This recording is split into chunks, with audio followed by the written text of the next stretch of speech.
Les réactions des citoyens malagasy suite au discours présidentiel qui s'est tenu hier au sujet de la série de projets de grande envergure qui se feront bientôt dans la grande île ne cessent de se faire.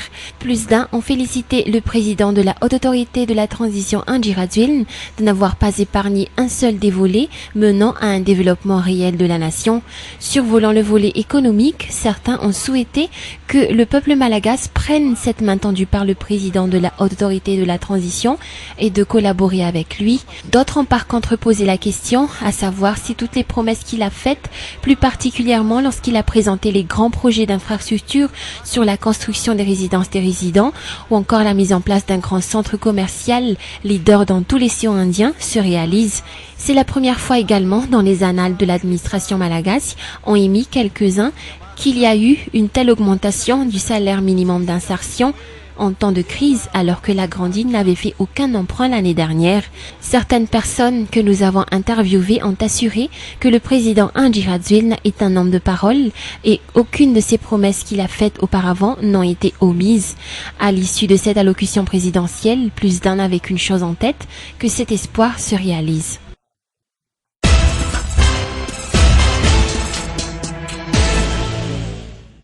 D'énormes responsabilités attendent le Plateforme nationale pour la jeunesse PNG durant cette année 2011.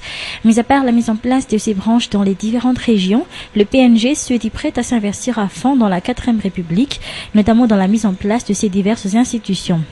Selon le président de plateforme et non moins membre du Conseil supérieur de la transition, Désiré Ranevson, le plateforme ne pose aucun problème quant à la constitution d'un gouvernement d'union nationale et l'ouverture de la transition aux autres entités politiques.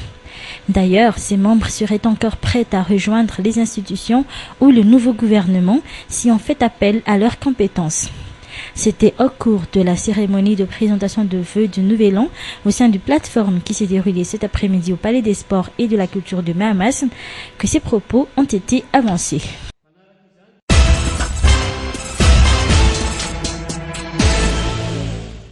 La neutralité de celui qui assurera la primature est de mise, ont souligné ce jour les membres de l'organisation politique AGN et de continuer que le gouvernement d'union nationale devrait également représenter toutes les tendances et dissidences politiques. C'était durant un entretien avec la presse ce jour à Analakil que cette organisation, qui fut un espace d'échange de plusieurs partis politiques depuis sa création, a pu soulever ses observations. Parallèlement à cela, les membres de l'organisation politique AGN ont pu émettre que les responsabilités dévolues au gouvernement devront être déterminées au préalable afin de faciliter la bonne marche de la transition, appelant que cette organisation politique œuvrait pour la mise en place d'une alliance de redressement de la nation. Concernant toujours la mise en place d'un Premier ministre, les membres ont par la même occasion souligné qu'ils ont déjà leur candidat à la primature.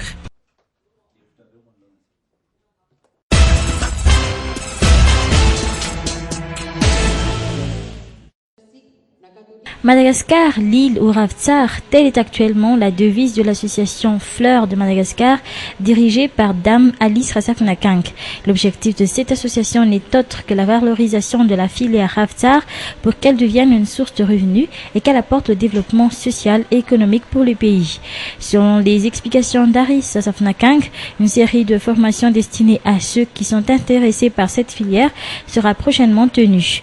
Des formations au cours de laquelle les participants seront informés des vertus thérapeutiques mais aussi de cette plante en général. D'ailleurs, Madagascar serait le seul pays à cultiver réellement cette plante dénommée Ravtsar.